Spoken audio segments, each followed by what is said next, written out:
नमस्ते दोस्तों, मैं आपका दिल से स्वागत करती हूँ। दोस्तों, मेरी शादी ऐसी ससुराल में हुई थी जहाँ पर मेरे पति रोहन और मेरे ससुर श्रीकांत जी के अलावा कोई नहीं रहता था। जब यह रिश्ता मेरे घर पर आया था तो मेरे माता पिता को बहुत अच्छा लगा था। आजकल कौन नहीं चाहता कि कम सदस्यों वाले परिवार में अपनी बेटी की शादी हो। लेकिन एक अफसोस की बात यह थी कि मेरी शादी एक छोटे से कस्बे में हुई थी। मैं जयपुर शहर की पढ़ी लिखी लड़की थी और शहर में ही शादी करना चाहती थी। मेरी चाहत सुना था कि यह लड़का भी अच्छी नौकरी करता है, पर मैं तो शहर के पढ़े लिखे लड़के से ही शादी करना चाहती थी, जबकि यह लड़का कस्बे का रहने वाला था। जब मेरे माता पिता ने मुझे बताया कि यह लड़का बहुत अच्छा है और जयपुर शहर में ही नौकरी करता है, तो मैं समझ गई। मैं ऐसे लड़के से शादी नहीं करना चाहती थी जो कुछ दिनों बाद ही मुझे छोड़कर शहर चला जाए और मैं उसके बिना अकेले ससुराल में रहकर जिंदगी गुजारूं। मेरे माता पिता ने मुझे बताया कि वह लड़का शहर में नौकरी जरूर करता है, लेकिन रहता अपने घर पर ही है, परमानेंट रूप से शहर में नहीं रहता। वह अपनी गाड़ी से सुबह नौकरी करने के लिए शहर रवाना हो जाता है और शाम को वापस आ जाता है। इसका मतलब यह था कि मुझे बहुत आसानी होती अगर मेरी शादी उस लड़के के साथ हो जाती। मुझे जब भी मायके आना जाना होता, मैं उसके साथ आ जा सकती थी। मुझे अपने माता पिता से ज्यादा दूर नहीं रहना पड़ता। रोहन देखने में बहुत स्मार्ट था, पढ़ा लिखा था। परिवार के सदस्य भी बहुत कम थे। सुना था कि कस्बे में उसका बहुत बड़ा मकान है और सिर्फ एक ससुर है, श्रीकांत जी, जिनकी आंखों से दिखाई नहीं देता। वह बेचारे नेत्रहीन है। बेटा अपनी मर्जी से शादी कर रहा है और इसीलिए शादी कर रहा है क्योंकि वह चाहता है कि उसके पिता की सेवा करने के लिए घर में बहू आ जाए। जिस लड़के के साथ मेरी शादी होने वाली थी, वह घर का इकलौता बेटा था। उसकी माँ तो काफी सालों पहले ही गुजर चुकी थी। घर में सिर्फ बाप बेटे ही रहते थे। सुना था कि काफी सालों से उन लोगों ने एक परमानेंट नौकरानी रखी हुई थी। वह नौकरानी पिछले 6 महीने पहले नौकरी छोड़कर चली गई थी और तभी से उन दोनों के घर में काम की परेशानी होने लगी थी। भला वह कब तक नौकरानी के सहारे जिंदगी गुजार सकते थे? एक न एक दिन तो उनके बेटे को शादी करनी ही थी। ऐसा नहीं था कि मेरे ससुर शुरू से ही नेत्रहीन थे। सुना था कि उनकी आंखों की रोशनी लगभग 2 साल पहले ही गई थी। उनकी आंखों में मोतियाबिंद की समस्या हो गई थी और उन्हें अपनी बीमारी के बारे में वक्त पर पता नहीं चल सका। धीरे धीरे उनकी आंखों की रोशनी कम होती गई और एक दिन पूरी तरह से चली गई। यह रिश्ता अच्छा था, इनकार करने की कोई वजह नहीं थी। इसलिए मेरी शादी बड़े ही साधारण तरीके से रोहन के साथ हो गई थी। मैं अपने पति के साथ विदा होकर अपनी ससुराल चली आई थी। शादी के पहले दिन कस्बे की सारी औरतों ने मेरा बहुत अच्छे तरीके से स्वागत किया था। मुझे बैठाकर सभी ने उपहार दिए थे। मुझे अपने ससुराल के कस्बे के रीति रिवाज बहुत पसंद आए थे। यहाँ आने के बाद मैंने अपने ससुर जी का आशीर्वाद लिया। इसी तरह करते करते काफी दिन गुजर गए। मैं अपने ससुर के सारे काम करती थी, उनके कपड़े भी बदलवाती थी, पास बैठकर उनकी बातें सुनती थी। वह बहू बहू कहकर मेरे करीब आ जाते थे। मेरे ससुर बहुत अच्छे आदमी लगते थे, उनकी आदतें भी अच्छी थी। लेकिन जब मैं घर का काम करती थी और मेरी नजर अपने ससुर पर पड़ती तो ऐसा लगता था जैसे कि वह मुझे घूर रहे हैं। लेकिन फिर मुझे एहसास होता कि वह मुझे कैसे देख सकते हैं। उनकी तो आंखों की रोशनी ही नहीं है। वह मेरी आवाज सुनकर मुस्कुरा भी रहे होते थे। कभी कभी मुझे यह बात बड़ी अजीब लगती थी कि वह टकटकी बांधे मेरी तरफ ही क्यों रहते हैं। पर हर बार मैं यह बात भूल जाती थी कि मेरे ससुर एक बुजुर्ग और नेत्रहीन व्यक्ति हैं। हर रोज हमारे घर पर अलग अलग औरतें आती और थोड़ी देर मुझसे बातचीत करने के बाद चली जाती थी। मेरे ससुर का कहना था कि हमारे कस्बे के लोग बहुत प्यार वाले हैं। कस्बे में जब कोई नई बहू आती है तो यहाँ की औरतें उससे इसी तरह बातें करने आती हैं। मेरे ससुर अपने कमरे से ज्यादा बाहर भी नहीं आते थे। मैं कभी कभी अपने ससुर को देखकर अपने दिल में शर्म महसूस करती थी, क्योंकि वे मेरे ससुर थे, पिता समान। पर मुझे बस ऐसा लगता था जैसे वह सबके सामने मुझे ही देख रहे हैं। कभी कभी तो मैं अपने माथे पर हाथ रखकर सोचती, मैं पागल तो नहीं हो गई? वह देख ही नहीं सकते। मेरे पति रोहन रोजाना सुबह ऑफिस जाने के लिए निकल जाते थे और सारा दिन मैं और मेरे ससुर घर में अकेले रह जाते थे। रोहन ने मुझे शादी की रात ही समझा दिया था, तुम्हें मेरे पिताजी का बहुत ख्याल रखना है। काफी सालों से एक नौकरानी थी, वह उनका बहुत ख्याल रखती थी।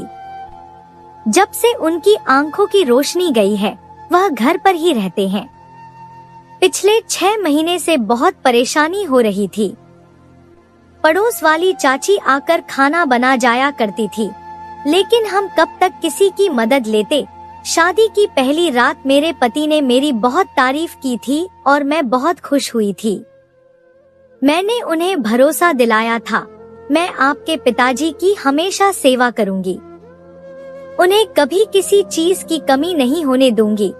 सुबह सुबह जब मैं उठती तो सबसे पहले अपने ससुर जी के लिए नाश्ता बनाती। 1-2 दिन तो रोहन बाजार से नाश्ता ले आए थे। उन्होंने कहा था, अभी तो तुम नई बहू हो, कुछ दिन आराम करो। लेकिन मैंने जल्द ही घर का सारा काम संभाल लिया था। इस घर में कोई औरत नहीं थी।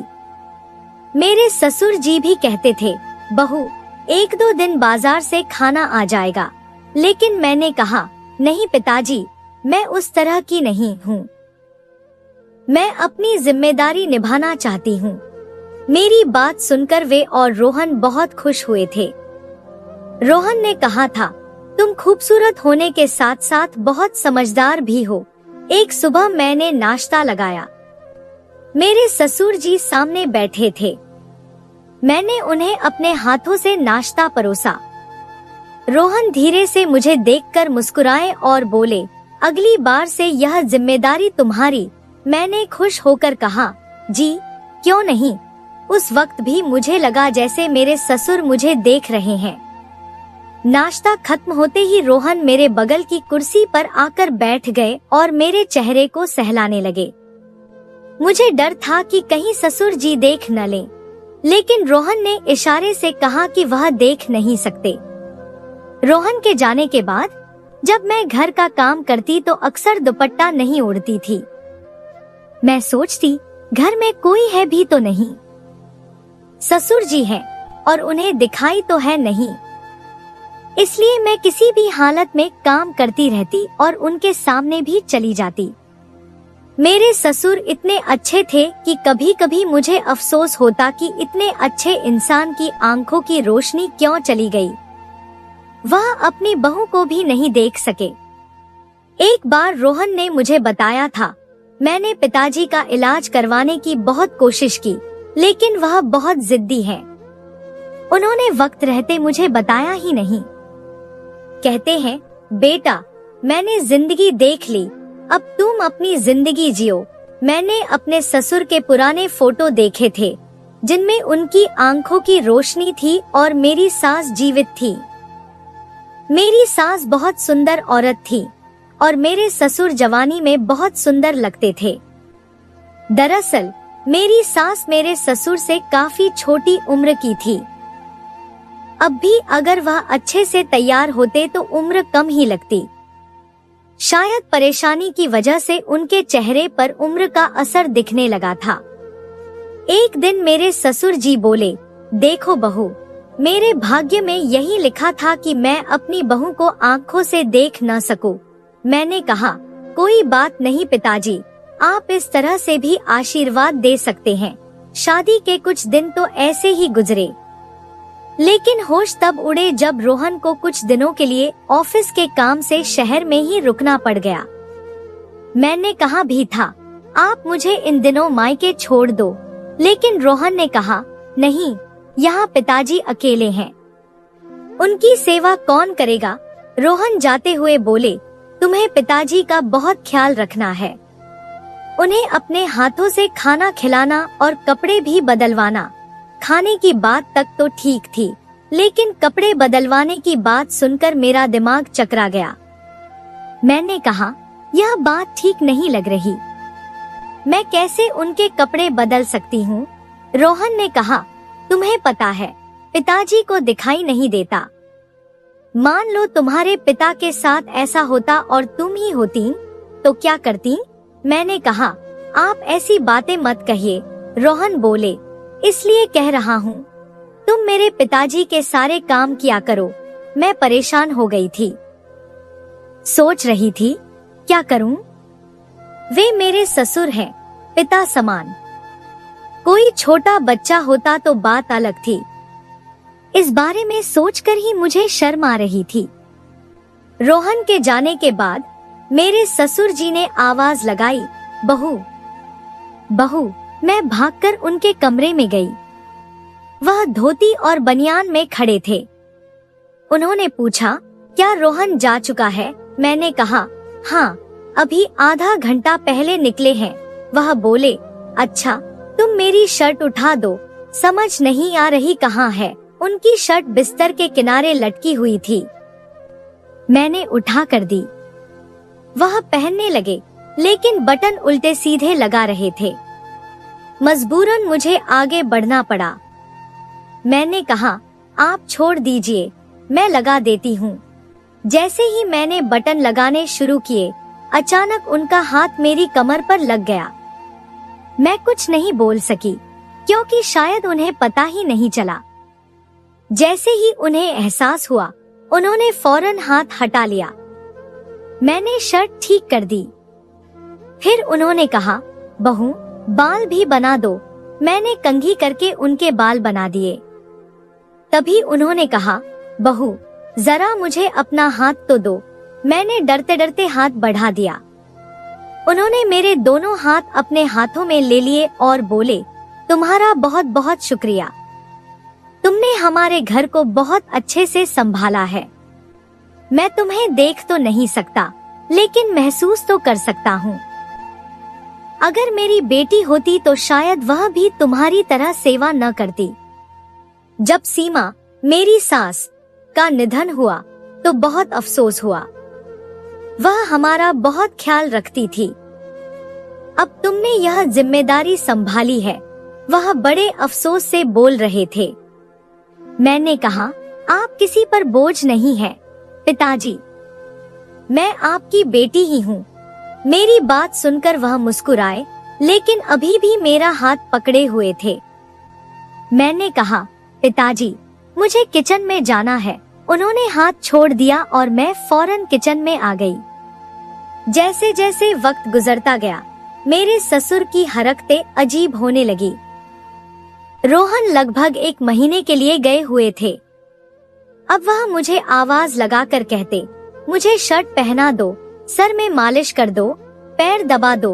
ये छोटे मोटे काम वह खुद भी कर सकते थे।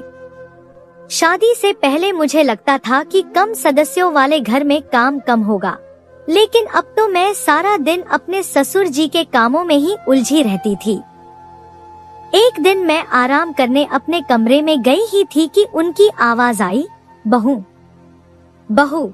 मैं दौड़कर गई तो देखा वह मोबाइल पकड़े जोर जोर से हंस रहे थे। बोले, आओ बहू, बैठो, देखो कितने मजेदार चुटकुले आ रहे हैं। मैंने कहा, आप सुनते रहिए, मैं आराम कर रही थी। वह बोले, आराम यही मेरे पास बैठकर कर लो। मैं हैरान रह गई कि वह मुझे अपने बिस्तर पर बैठने को कह रहे हैं। मैं बैठ गई और बोली, पिताजी, मुझे किचन में जाना है। वह हंसकर बोले, काम छोड़ दो, काम तो सारी जिंदगी रहेंगे। मेरे पास बैठो। मैं उठकर खड़ी हो गई और कड़क स्वर में बोली, अब आप मुझे बेवजह बुलाया नहीं करेंगे। वह अभी भी हंस रहे थे। मैं फौरन अपने कमरे में आकर लेट गई। काम के बोझ से मेरा व्यवहार चिड़चिड़ा होने लगा था। थोड़ी देर बाद मैं उठी और खाना बनाने लगी। खाना बनाकर जब बाहर आई तो देखा घर गंदा पड़ा है। सफाई की और फिर सोचा ससुर जी के कमरे की भी सफाई कर दूं। गर्मी बहुत थी, इसलिए मैंने दुपट्टा नहीं ओढ़ा था। मैं उनके कमरे में झाड़ू लगा रही थी। वह चुपचाप बैठे थे। अचानक जब मैंने पलटकर देखा तो वह मेरे पीछे खड़े थे। मैं घबरा गई। बोली, क्या जरूरत है? वह बोले, कुछ नहीं, बस यह देख रहा था कि कमरे में कौन है। मैंने कहा, इस घर में आप और मैं ही तो हैं। वह बोले, चलो कोई बात नहीं, और बिस्तर पर बैठ गए। उनकी आंखों को देखकर मुझे डर लग रहा था। ऐसा लग रहा था जैसे वह मुझे देख रहे हों। मुझे शर्म भी आ रही थी क्योंकि मैंने दुपट्टा नहीं ओढ़ा था। रात को मैं उन्हें खाना खिला रही थी। मैंने महसूस किया कि वह मेरे हाथ से खाना खाते हुए बहुत खुश होते थे और किसी न किसी बहाने मेरा हाथ पकड़ लेते थे, बस मेरी तारीफ ही करते रहते थे। अब मुझे उनकी हरकतें बहुत अजीब लगने लगी थी। वह किसी न किसी बहाने मेरे शरीर को टच करने की कोशिश करते थे। मैं समझना चाह रही थी कि वह क्या चाहते हैं। मैं बहुत परेशान रहने लगी थी। अगर रोहन को बताती भी तो कैसे बताती? वह मानेंगे नहीं, क्योंकि उन्हें यकीन है कि उनके पिता अंधे हैं। एक रात मैं अपने कमरे में सो रही थी। दरवाजा खुला था। अचानक मेरी आंख खुल गई क्योंकि मुझे लगा जैसे कोई मेरे पैर छू रहा है। जैसे ही मैंने देखा, मेरे पैरों तले जमीन खिसक गई। मेरे ससुर थे। मैंने जल्दी से दुपट्टा ओढ़ा और डरकर पूछा, क्या बात है पिताजी?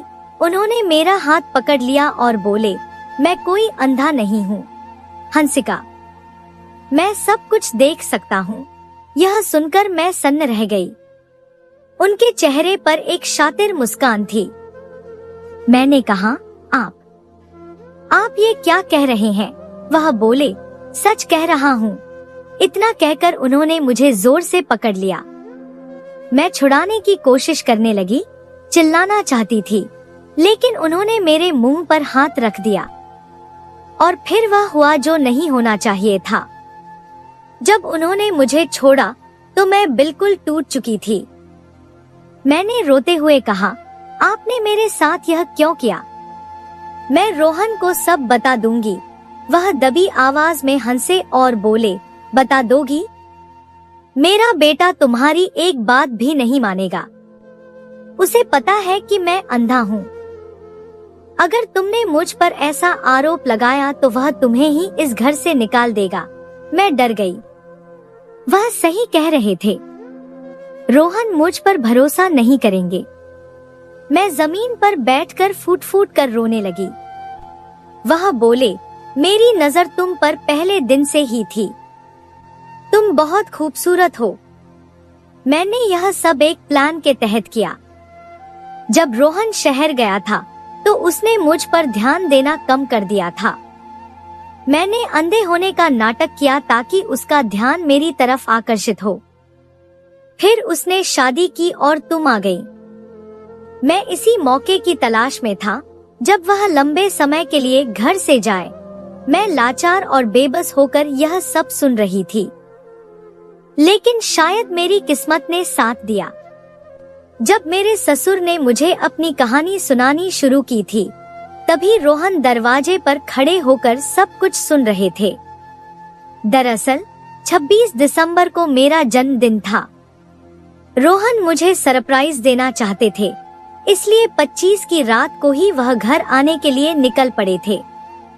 घर का दरवाजा खुला देखकर अंदर आए और उन्होंने अपने पिता के मुंह से सारा सच सुन लिया था। यह सब देखकर रोहन का गुस्सा 7वें आसमान पर था।